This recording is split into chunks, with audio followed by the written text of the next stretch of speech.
Hello and thank you for joining us. I am Leon Wolf, your managing editor of RedState.com, and I'm delighted to be joined at this time by Austin Peterson, who is a Libertarian candidate running for president on a Libertarian Party ticket. Austin, thank you so much for taking time out of your schedule to talk with us at Red State today. Thanks for having me on, Leon. Austin, you've got a lot of buzz on social media and really, quite frankly, around our side and among our users regarding your candidacy for president. So I just want to start by asking you, introduce yourself to our readers. What's your background? What's your qualifications to be president? Why do you think that you'd be a good one? Sure. Yeah, I'm born and raised in Missouri, born in Independence, raised on a horse farm in Peculiar, and grew up shooting guns, riding horses. My father was a Green Beret, taught me a love of country. Always did believe in fiscal conservatism and personal liberty. I went to New York City after college to pursue a degree in production and ended up volunteering for a presidential campaign, Congressman Ron Paul's. One thing led to another. I became a professional activist, worked for the Libertarian Party for a year, also worked for an international think tank for a year where I taught libertarians around the world how to spread the message of free market economics. Then I went to Fox Business, became a television producer for Judge Andrew Napolitano.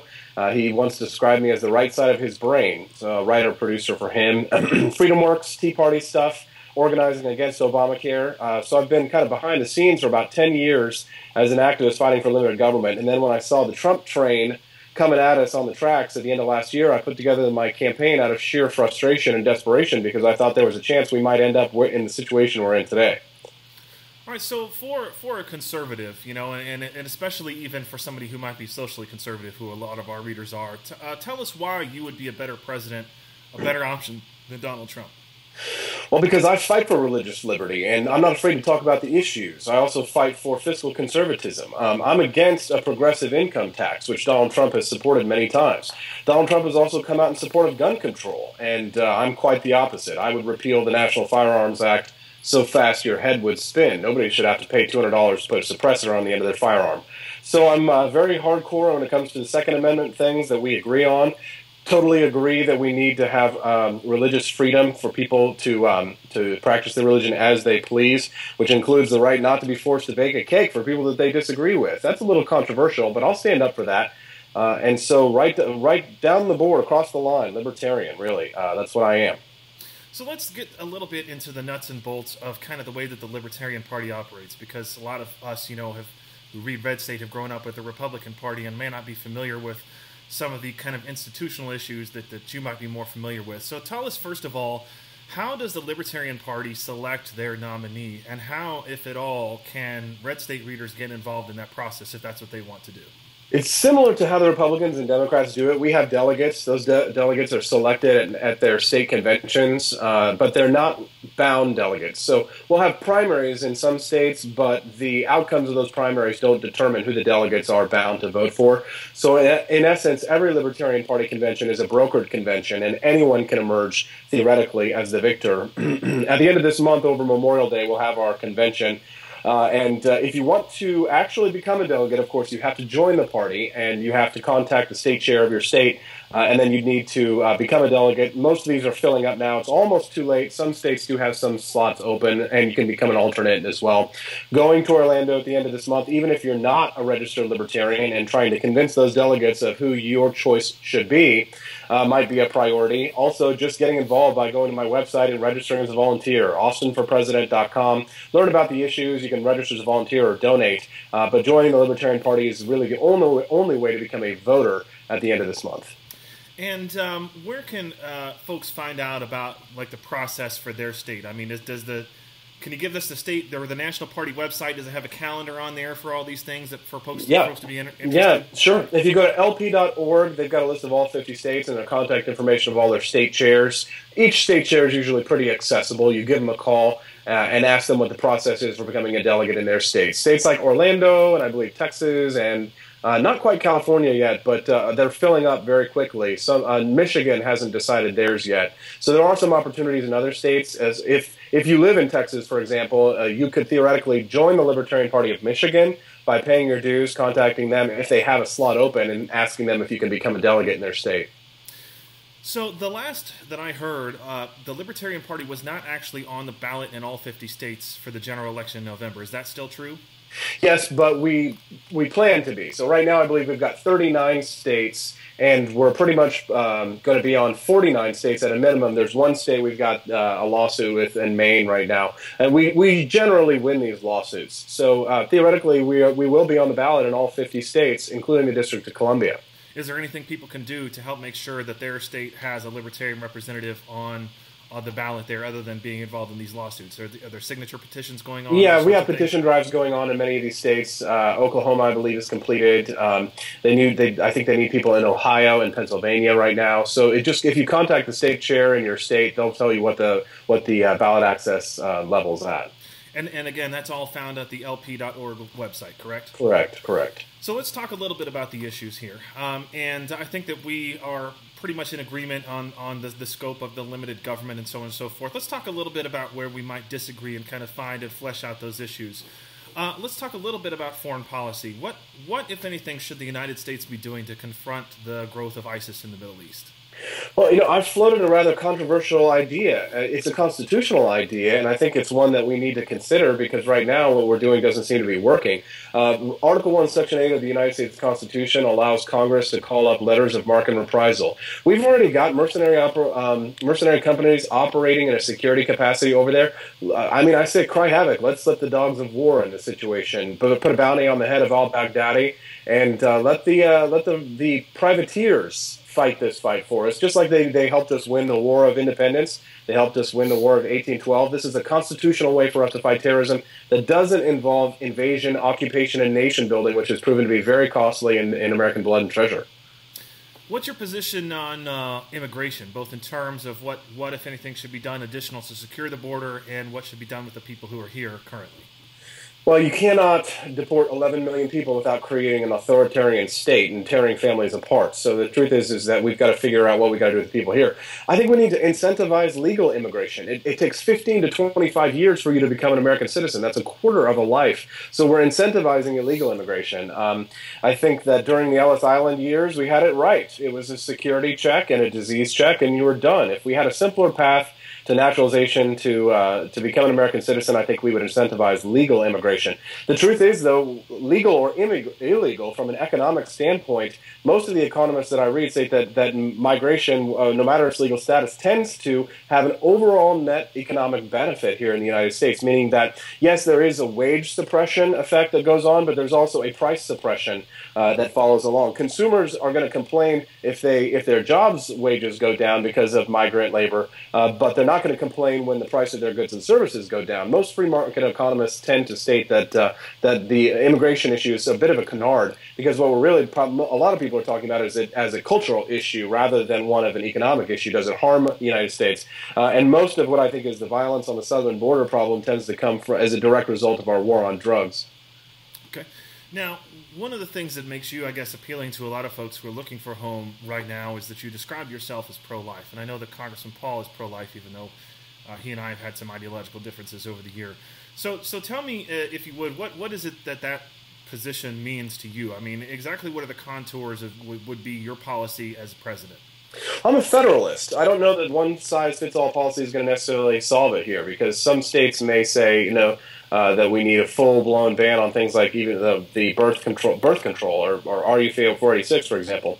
But I do think that the first thing that you have to do is you have to define, is it a human life? And it absolutely is. I think that there's a lot of people that want to say that this is a parasite or that it's not a human until it's viable. I think that's probably not true. And this isn't a matter of religion. This is a matter of logic and reason. The truth is it has separate DNA. So I want the conversation, number one, to be steered in the right direction by stating that, number one, it is a human life. Two, that all humans deserve the same right to life, liberty, and the pursuit of happiness, including the unborn. And we should look for every opportunity that we can to reduce abortions. Now, where social conservatives tend to get upset with me is that I'll do something like I'll say, well, if we legalize birth control over the counter, this is a statistically proven way to result in fewer abortions. And I think that we should look for those kinds of non-coercive ways to reduce abortions because, one, well, they're less coercive, and two, I think we can get a broad consensus on that and it's something that we should look towards. That's what I'm going to look for, is those non-coercive ways to do it. I do think that we should overturn Roe v. Wade, because I think that it should be left up to the states, and that's just reality there. So I argue for that, and I argue it from a moral perspective and a reasoned perspective. So, let's talk a little bit about, federalism. Would you be willing to say, and I agree that the repeal of Roe versus Wade is the impediment to that, right? I mean, that's the thing that stands in the way of states being able to dictate their own policy in the way that they would right now. I mean, would you have that as one of the main considerations for your judicial picks? Because in my view, somebody who is going to agree with Roe versus Wade is not going to be a federalist on much else. I mean, is that... Yeah, I agree. It would be one of my main considerations. It wouldn't be my only consideration, but it just so happens that my main Supreme Court pick absolutely is a practicing Catholic who is very anti-abortion, Judge Andrew Napolitano, my good buddy. So that's someone that I think that would defend life in such a way. My other Supreme Court pick, probably not as much, Mr. Randy Barnett, Georgetown law professor, someone that I would place on there, because I have to consider the whole American people, and I think that it's wise for me to try and find a nice balance there, but definitely it would weigh heavily in my decision making. So we right now have a situation where the two candidates for the major parties are both hardcore protectionists, probably Trump, in fact, more than Clinton. Where do you come down on trade policy and free trade and things of those nature? All right, so I've printed out the TTP and gone out and started to read it. I've gotten about halfway through. Boy, that is a very difficult read. But I don't care for these managed trade agreements. I do believe in free trade. I hate tariffs, and I hate any barriers to the marketplace. Free trade, even Paul Krugman said that free trade is what lifts people out of poverty. Free trade has lifted more people out of poverty than anything else. So I don't agree with the policies of people like Bernie Sanders and Donald Trump who want to put barriers up to trade. I'd like to see us have a less belligerent relationship with China. But the truth is if you're talking about a trade war with China, and if they're going to talk about raising tariffs on us, let them throw rocks in their harbor, but let's not respond in kind. So I guess I'm for just a pure free trade system, and that's what I advocate. So kind of final question. A lot of the talk that people have about the budgets, and we argue about this program and that program, as you probably know, is really mostly tinkering around the edges. We have an entitlement crisis in this country right now. The system is not structurally sound. What, if anything, would you do in terms of addressing the issue of entitlements in terms of life expectancy goes up and up and up, the Social Security retirement age, Medicare qualification age stays exactly the same.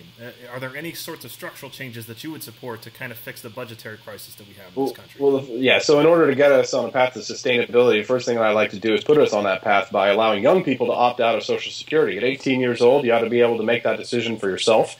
Decide whether or not you'd like to opt into Social Security or if you'd like to opt into the private market. That should be up to every single individual, and we can gradually phase these programs out because right now it seems as if they're not going to be solvent in the short term. And in order to make up for the shortfall that we might have in Social Security in the long term, one of the things that I've proposed, which is a bit controversial, is that we, instead of raising taxes or raising retirement age, why don't we conduct a federal land auction? Why don't we auction off most of the federal land west of the Mississippi? I'm sick and tired of seeing all of these interactions with BLM and Nevada and Oregon with the Bundys. So why don't we all conduct a federal land auction? We can use those funds to make up the gap. But I don't think that we need to have these entitlement programs. The government shouldn't be taking this money from us. From a moral perspective, I'll make the moral argument. But I do have to, of course, uphold the law. I am promising that I will veto every bill that does not give me a path to a balanced budget, which I'm proposing very reasonable cuts. 1%. The penny plan is what they call it. 1%, 1 penny out of every single federal dollar across the board, including a balanced budget amendment. I think it's important for us to get on the path towards solvency. So that would mean that even Medicare, Medicaid, Social Security, everybody would have to take a 1% cut. But that frankly, I would conduct so many audits of these institutions. I guarantee you that I'm going to find a lot of fraud, waste, and abuse. And with my tax plan, which was my proposed flat tax plan, very similar to Senator Cruz's plan, I do believe that we'll get more revenue, and that extra revenue could be used to make up for shortfalls in Social Security. It could also be used to pay down the national debt. I'd like to see a line item on the budget that's devoted to paying down the debt, and I think a flat tax would allow that because you would have a higher compliance rate with the IRS, I think that something like 27% of the people who are supposed to pay their taxes actually pay their taxes, probably because the system is so convoluted. So if we had a flat tax system where it was simple flat tax, somewhere between 10 and 15%, then perhaps we would have higher revenues. Those higher revenues could be used to solve our budgetary crisis. And final question, do you believe that the government has any business giving any money to Planned Parenthood for any reason at all? Under no circumstances whatsoever should the government be involved in funding Planned Parenthood. Absolutely not. Okay. Thank you so much for your time, Mr. Peterson. I'm going to let you go. Thank you for joining us from D.C. I've been Leon Wolf for Red State, and thank you for tuning in. Very grateful. Thank you very much. Give them your website one more time so they can go look and see if they're interested. Austin, very simple. Austin for President. Register as a volunteer or donate today. Thank you very much.